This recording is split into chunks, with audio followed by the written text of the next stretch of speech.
Hello everyone, this is High Tech Talk. So here you can see a tab that is share exclusive content. So I don't post any exclusive content here. So I want to remove this tab from here. So how to do this? I will click on this three line here. We'll go to creator tools and control. Here you will see the options as subscriptions.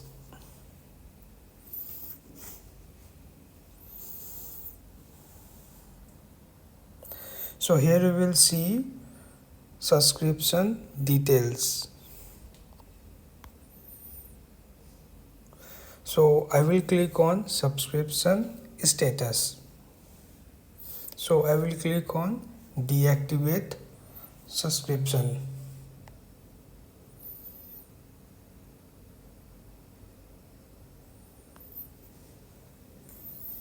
So it is done. I will go to my profile and I will refresh it.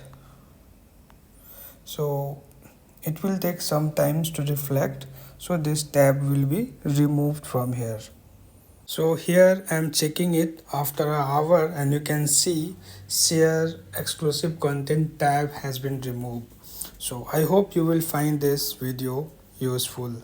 Thank you.